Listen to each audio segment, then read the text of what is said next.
I'm Batista at drfitnessusa.com, and I am the co-founder of the International Institute of Body Design, the co-host of the Esoteric Principles of Bodybuilding, and the #1 best-selling author of Feminine Body Design, Empowering Fitness for a Pain-Free Life. Today, we're going to talk about how to create an orgasmic relationship that stands the test of time. Okay, so Dr. Fitness USA, you are known for your amazing prescription strength training that is changing lives all around the globe. Can you explain how does the relationship self-defense school relates to the prescription strength training? Is there any type of connections there? All movement in the body is caused by your emotions, especially for females. So through my experience, like 50 years worth, yeah, I'm 70. You were asking that question. I know you were asking that question. Am I taking any testosterone? No. But anyway, am I doing any aerobics? No. Am I doing any stretching? No. Yeah. Back to the question. Oh. So all movement in his body is caused by your emotions. So when we're talking to a female, females have a chance or an opportunity to transmit thoughts and feelings between left and right side of the brain that have a large connective callosum, so they speak. And so they can multicast. So when I'm talking to a woman, she says, yes, but I'm a strong woman. Yeah, you're a strong woman, intellectually you're a strong woman, but your body in itself, which carries all the messages through your nervous system, is only at 30%. If you were once maybe 60% or much younger, 80%, you're only at 30%. So what does that have to do with nervous system? It means that there's two things that are going to happen to protect yourself. You're going to overreact to situations and think about it afterwards. Or you're going to go up inside your head like the type of guys you meet, and they park themselves there and they're non-negotiable, and they kill their body. So in relationship self-defense, we teach women to increase their strength 20 or 30% in about 20 minutes, which becomes sustainable. And what happens is, as soon as they enter that zone where they are instantly experiencing being stronger and powerful, their mind and their body goes quiet. Was the question or the warning to women, do men steal your youth? Of course they steal your youth. You know, for most men, we love smart women. And when we find out that you're intellectually smart and you can do things, I'm guilty of that myself, we're going to use you till you drop. Because women, once they go intellectually in their mind, that's upstairs, thinking, they actually can't escape the thought process. And when they stay in their intellectual mind more than, let's say, 24 hours, they weaken their immune system. I bet you never thought about that. Well, here's the thing, you know, we men, we have testosterone, right? But we have a feminine side. You don't have to teach us about kicking back. But women, once they go intellectual, have a very hard time saying no to things that burn them out or uncomfortable, or from the feminine side is not auditorially sounding good to their ears. In other words, they're giving away the ship without getting a deal. Now, the problem with that is, in the beginning, it seems like it's okay, but you're actually reversing the roles where you're becoming the man. Because men know how to hang out in their female side and be passive-aggressive, and when the woman demonstrates too much masculinity or too much thinking, it actually nullifies the relationship where the man really doesn't have a place to go. Because men feel love when women like the way they think, and women feel love when they express their feelings and men know how to take care of them. As men, we're not educated or built to deal with the complexity of what goes on in a person's mind, especially a woman. The reason that a woman is more difficult is because she can think and feel simultaneously. That means she can use both parts of her brain in a split second. So one moment she's thinking, one moment she's feeling. And unless she understands that, unless she expresses a feeling, then men can't track her. And when men can't track her, we feel left out or abandoned. What women forget to know is that men have a much more sensitive side than women do. And although you're not responsible for taking care of our feelings could be really hurt. But better expressed, we can feel unappreciated.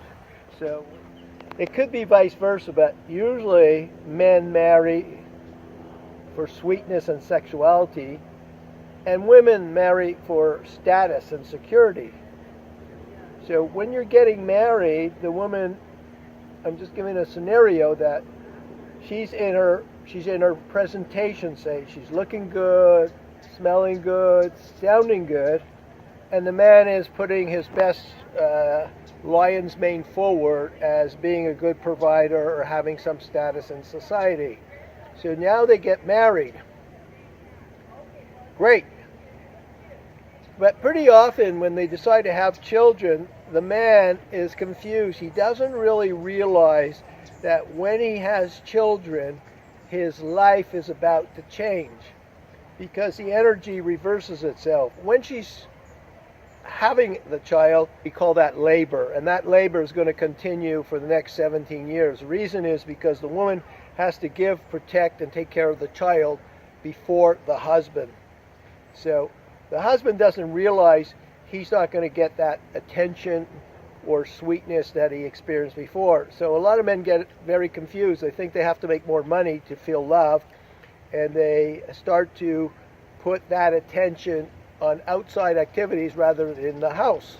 So this actually ties in with the topic of last week's episode, which was yin yang, and how women become more intellectual and running more male energy as the hormones start changing, so that then when you have a baby and you have to now protect the child, that is male energy.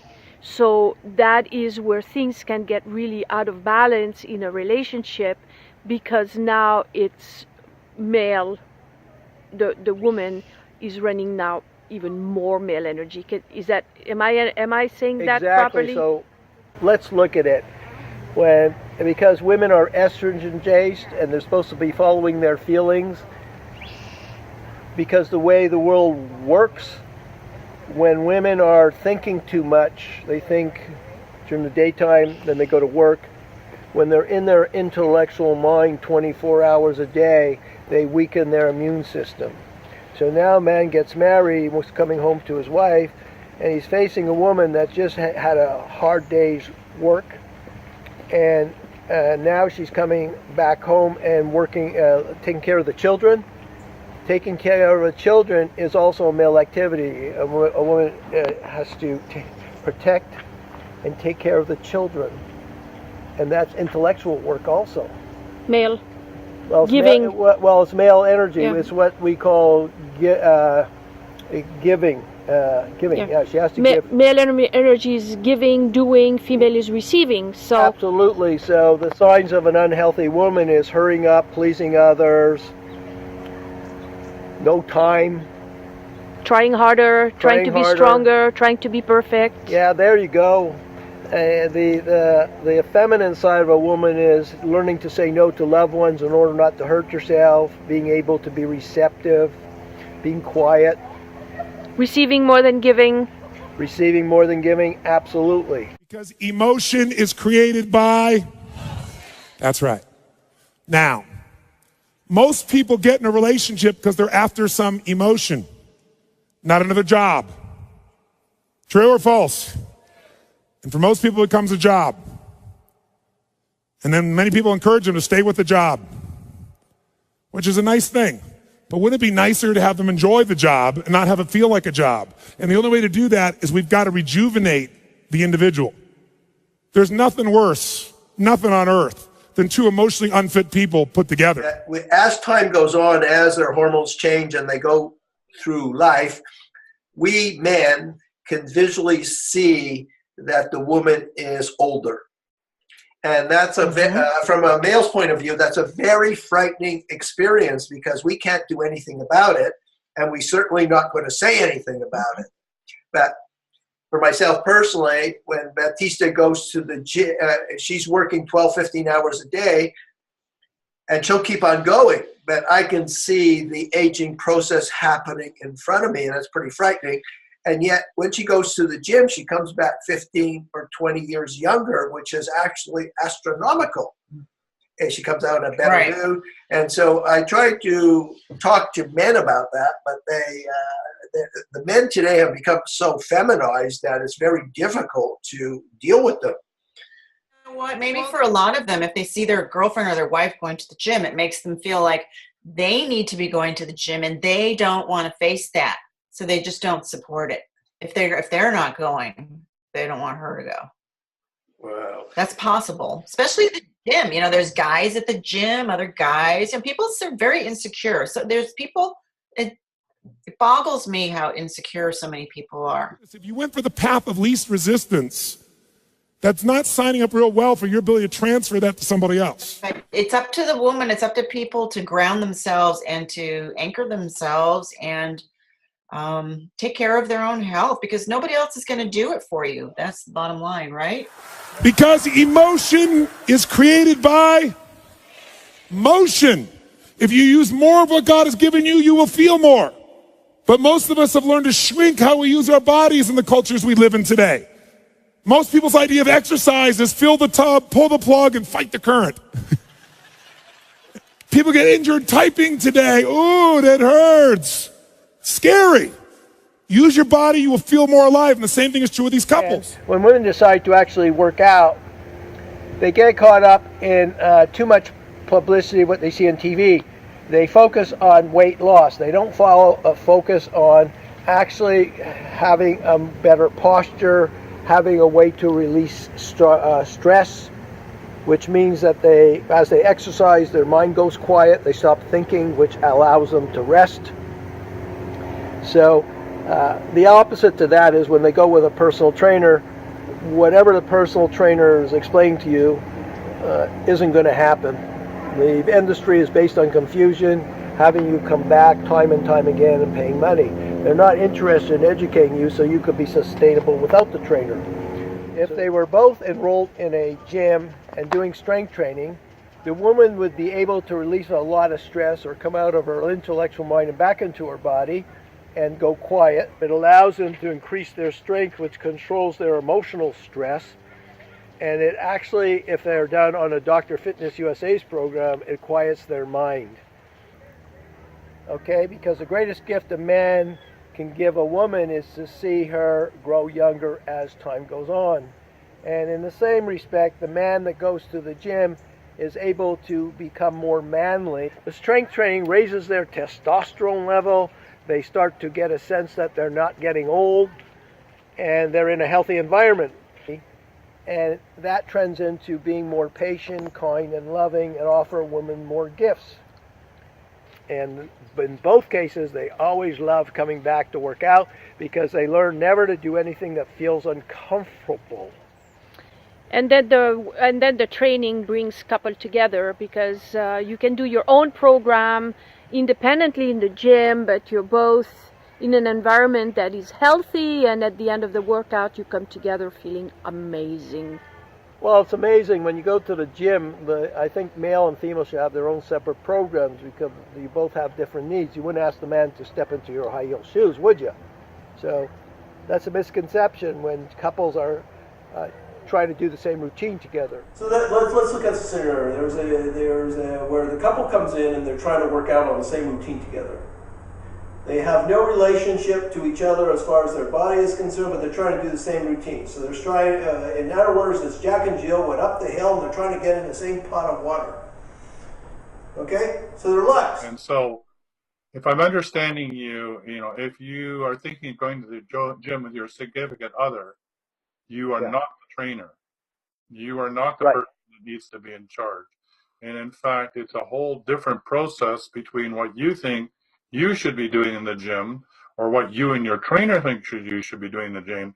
It's totally different. What your woman and whoever she chooses to work with is totally, absolutely different. And don't confuse the two. And that's where Batista's program comes in, because it's for women to help them become grounded and remember who they are, and which improves their relationship.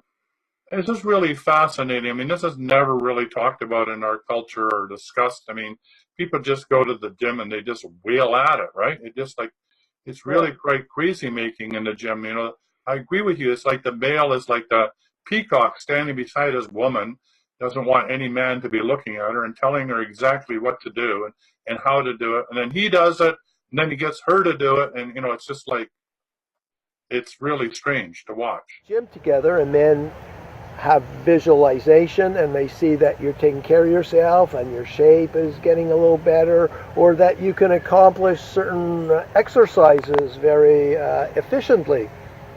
And women know, well, get this, the women know they're keeping an eye on their husband, who's starting to get more buffed by the moment. So actually you both can keep an eye on each other, and you know, it's a healthy environment, so not much can go wrong. But being in the gym is a fascinating experience, especially when you realize that most of the people are on a treadmill and the gym has $500,000 worth of equipment. So the kicker is, wouldn't it be wonderful if you knew how to have a piece of the action on how to operate some of these pieces of equipment that could sculpt your body into a wonderful, masterful person and enlighten your soul? Because, you know, people, they go to therapists, they go to chiropractors, but you ever look on the wall, is there a menu about strength training? No. No. So when you go out of a chiropractor's office, your adjustments go out of place. When you go to the psychologist, so to speak, it's also intellectual knowledge. So actually they're contributing to the problem that you have in the first place by parking yourself up into your intellectual mind and understanding that you need a bridge to get back into your body and rest. But some people say, yeah, once they got married, that, you know, they wanted their husband or wife to be heavy because they didn't want them to have an affair. I mean, I don't think that's the reason. I don't know what it is, but I think it's up to the woman to be that anchor woman and set her standards. And the man will actually look up to her and go, wow, you know, she says, you know, I want to be my beautiful self for me and you and for the world. They're selfish, and also they get their visual kicks from just watching TV or porn, or, you know, in their own head, or their fantasies, and they're not that, they've lost they've lost the not just the ability, but they've lost the notion to be a provider and to be giving. Definitely know this, especially people in Hollywood. I think they get it. They want their trophy wife. If you have a trophy wife, you want her to look like a trophy. You may not know how to do it, but somebody better know how to do it. But if you're in a more ordinary kind of relationship for your more regular people, yeah, it's amazing when I say, especially here in Maine, you know, I see a lot of couples and they walk around together and they both look incredibly aged. And I'm just like, wow, you know, how old are they and what do they do all day? I mean, my God, you know, how do they look at each other? You know, the woman's like, you know, it's definitely a different mindset, but they're together and they're helping each other with the groceries. And I'm like, wow, they probably haven't had sex in like 20 years or something. They have their activities that they do together, you know, but they're not, the vitality is not there on the physical level. Emotions are a habit. And when we go to relationship, all we do is magnify them. And then we find reasons to back them up. You want to change a relationship? Change the primary emotion that person lives in. You want to do that? Retrain their body is one way. Only one. I'm going to give you a couple, but that's one. And the best way to do that is only if you can done it to yourself. Comes up is, for every man out there that might listen to this, so to speak, is the greatest moment in a man's life is when he sees his wife or significant other going to the gym. Because every man knows when the woman goes to the gym, hopefully she's going to get a better butt. So would you say then that the prescription strength training allows the person, the woman, to slow down, get back in the body, increase her strength so that she would have the ability to not be so reactive to situations, but more proactive? So instead of just being reactive to the relationship, she would be able to step back and really think twice. Like sometimes they say, turn your tongue 7 times in your mouth before you speak. But you would say then the prescription strength training allows the person to be more grounded and to not be so reactive, and then by osmosis, it improves relationships? Kind of like that? Absolutely. How many of you'd like to have more joy, more excitement, more passion, more ecstasy in your life right now? Raise your hand, say I. Then if you really want it, you got to do it. Because emotions don't just hit you, they are triggered, and you can trigger them through emotions. Reason to feel good. Why do you have to justify feeling good? And if you think that's weird, think about this. Most people don't need a reason to feel bad. Isn't it true? How you feeling? Like crap. How come? Woke up. And people go, I understand. But if you say to somebody, how's it going? I feel so good. How come you feel good? I don't know. I just feel good. Take that guy to the funny farm. Isn't it sick that we live in a culture that if somebody's happy, we want to know why. But if they're sad, we understand. That's where it is. So we got to change that pattern. So here's what you're going to do. Most people in our culture never celebrate anymore. And a relationship without celebration is a dead relationship. It's dead. Celebration is a secret to joy. Joy in a relationship is the basis of anything. That's where love can grow. So you don't need an excuse to feel good. How many got more than enough reasons to be happy and grateful for your life, for your health, for people you love? Say I. So all you got to do is retrain your body to celebrate instead of training yourself to fit in. How many of you have ever lowered your happiness or your joy or your energy because someone else wasn't feeling as good and you didn't want to offend them? And does it make them feel better? Your playing small does not make them big. All it does is lower the standard, and most of us have learned to do that. So if you're going to lead, you got to step back. So if you want to create an orgasmic relationship, create the vibrant health, the life you desire and deserve, then you must bring your body up the plate. You have to bring your body up a notch. Every motion creates an emotion. You have the power to change your life by changing your body. And what better opportunity to do so than by increasing your strength 20 to 50%, which will quiet your mind, give you clarity. I invite you to schedule a free strategy session today. Go and visit strategy.drfitnessusa.com to begin your transformation today and create the orgasmic relationship you desire and deserve. Until next week, I'm Batista at drfitnessusa.com. Bye for now.